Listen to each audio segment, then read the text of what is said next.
Hoje é 4 de julho de 2018, são 10 horas e qualquer coisa da manhã, e nós estamos em recesso forense. Os tribunais do país, ressalvadas, segundo se crê, as hipóteses de réus presos, estão paralisados. E a pretensão é de todos saírem em férias, mas aquelas férias famélicas, porque os 700 e poucos mil advogados que a incúria do Ministério da Educação deixou no país, estão em grande maioria sem poderem descansar um pouco. Então, vai ser, ou vão, os profissionais à cata de alternativas subsidiárias, entre elas o Campeonato Mundial de Futebol, aguardando-se que o Brasil chegue às finais com o Neymar e os seus confrades, e se esperando que ao menos nisso o país chegue à orografia maior dos líderes mundiais do futebol.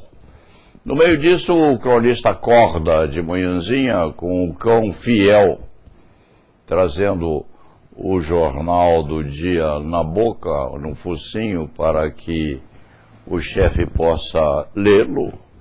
E no meio disso, se busca algo que seja importante.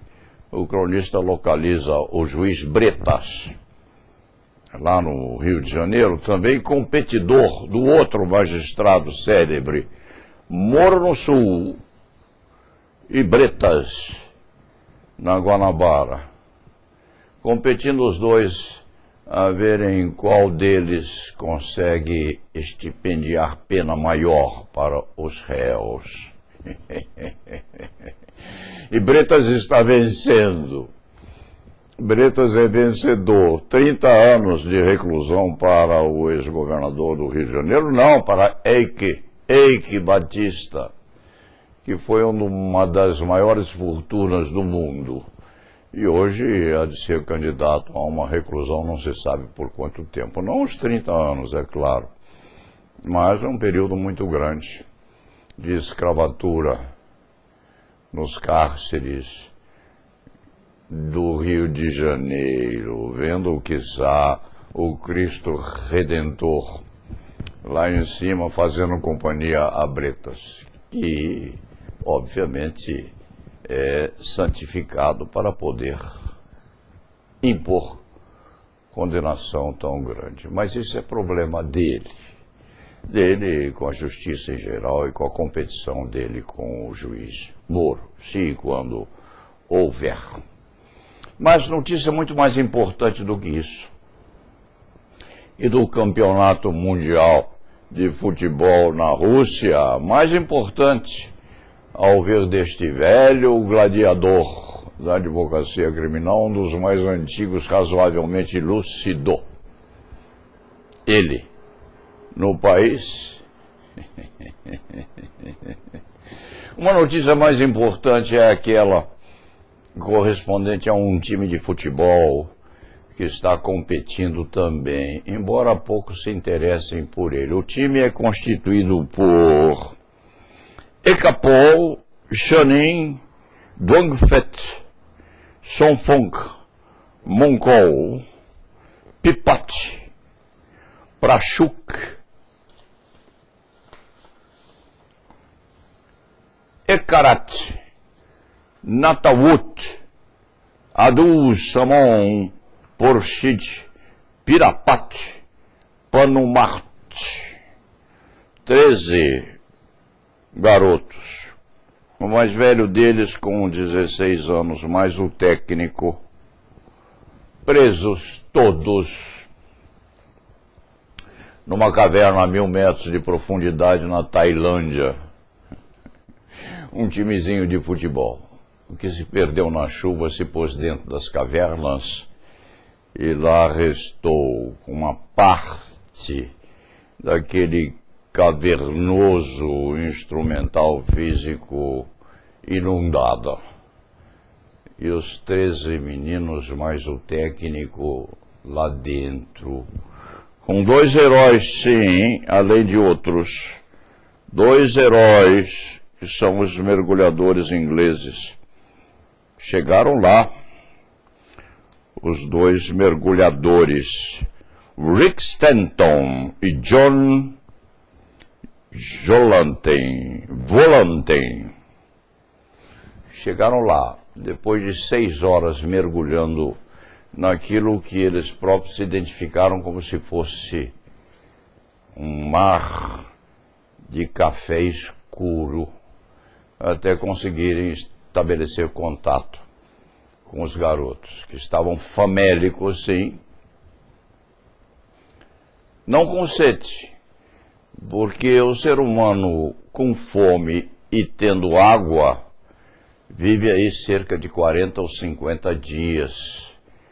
Lá naquele tsunami que houve numa parte qualquer do mundo, uma velhinha com 90 anos resistiu dias e dias e dias, soterrada, com 90 anos, que vontade de viver, soterrada, mas bebendo água que pingava de um lugar qualquer, até ser resgatada assim, em vida. Aquela senhora sobrevivente aos 90 anos, sobrevivendo sim, depois de soterrada dias e dias. Esses meninos estão vivos e uma parte do mundo, constituída por especialistas, se devota a tirá-los de lá. Há afirmativas de que a sobrevida desses meninos fora da caverna há de ser conquistada depois de meses. Mas os meses não são bons. Há a possibilidade de estarem vivos lá fora depois de tanto tempo. Os meninos têm recebido alimentação. Não se sabe como, de que forma esses alimentos chegam lá. E estão recebendo, onde receber luz elétrica também, não se conhecendo por qual possibilidade os técnicos hão de optar a fim de iluminarem a caverna onde os garotos estão. É um timezinho, é um time pequenininho de futebol, maravilhoso, gente. Nenhum deles é Neymar, ou William, ou Marcelo, mas hão de fazer o gol a 1000 metros de profundidade, para que ou da vitória, porque hão de precisar sair os 13. Mas o técnico, que tem 25 anos, não é nenhum Tite, mas deve ser equilibrado o suficiente para poder também estabilizar os garotos. O ideal seria que se conseguisse colocar um televisor lá embaixo, na caverna, a 1000 metros de profundidade, para que a garotada pudesse torcer por Neymar. Não se sabe como se pronuncia Neymar em tailandês. Mas este antigo flibusteiro da advocacia criminal hoje não quer falar no juiz Bretas, que sanguinolentamente condenou uma criatura a 30 anos de reclusão. É uma vida.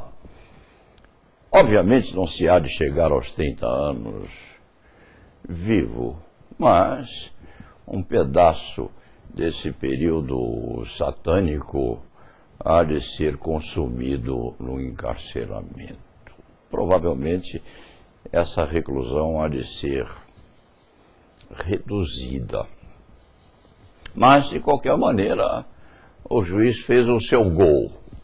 O seu gol contra a criminalidade corruptiva que o Brasil tem. 30 anos de cadeia a título de exemplo. E sem peruca, porque aquele réu não tem cabelos. Era reincidente a impossibilidade de ter cabelos fictícios na cabeça. E não há de poder tê-los enquanto recluso, porque uma das características do regime prisional é ter a cabeleira retirada, inclusive para evitar piolhos, a moda dos nobres do século XVII e das duquesas, que precisavam usar perucas para não terem piolhos no crânio cabeludo, no couro cabeludo, diga-se melhor, e nas partes. Aquilo deve coçar muito. Já se viu exemplo disso nos cadeiões podres que o Brasil tem. Deixando-se de lado o juiz Bretas e se deixando de lado também o seu competidor, que é o juiz Moro, um lá perto do Cristo Redentor e outro no sul do país. Vamos rezar por esses meninos. Oremos ao Deus do futebol. Deve haver um santo qualquer lá em cima, ou naquela zona grídia, cinzenta, que ninguém sabe onde se põe, como não se sabe onde estão os meninos naquela caverna pestilenta a 1000 metros de profundidade. Deve haver um santo ou uma santa qualquer com dó daqueles garotos. E vai aqui uma ideia para o Neymar, que é o rei do nosso país e que de repente vira o rei mundial do futebol, abençoado por Deus. Vai um recado a Neymar: se conseguirem colocar um vídeo ou um aparelho de televisão lá embaixo, porque se consegue pôr alimento, deve ser possível também colocar-se um televisor. Se conseguir colocar um vídeo lá embaixo a 1000 metros de profundidade, meu caro Neymar, o moço que é o super-homem do futebol brasileiro, faça um gol em homenagem a esses meninos. Faça o seu gol maior da vida em função da sobrevivência desses garotos, porque famélicos ou não, enfraquecidos, doloridos, com todas as famílias deles à porta daquela caverna mefítica, eles hão de sorrir, hão de gritar, hão de se entusiasmar. Não se sabe como em tailandês se fala Neymar, mas provavelmente é Neymar mesmo, ou Neymar, ou qualquer coisa nesse estilo, porque o tailandês é tão complicado que o cronista sequer consegue dizer o nome correto de um desses garotos. Pierapati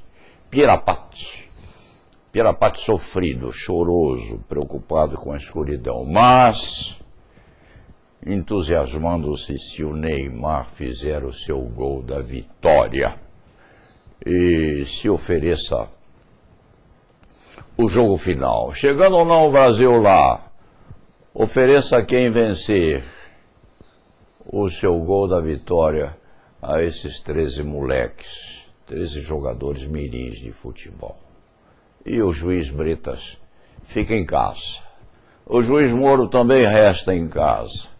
E se pense menos em vingar o país contra os corruptores. Aquilo dói. Prisão dói. Precisa ser muito bem medida, muito bem marcada, sem intenção sanguinolenta de vingança. Um juiz não se vinga. Uma nação não se vinga. Um país apenas equilibra as coisas, na medida do possível, e com uma dose também de consideração por aquele que vai para as profundezas dos nossos cárceres. E lá na Vivá.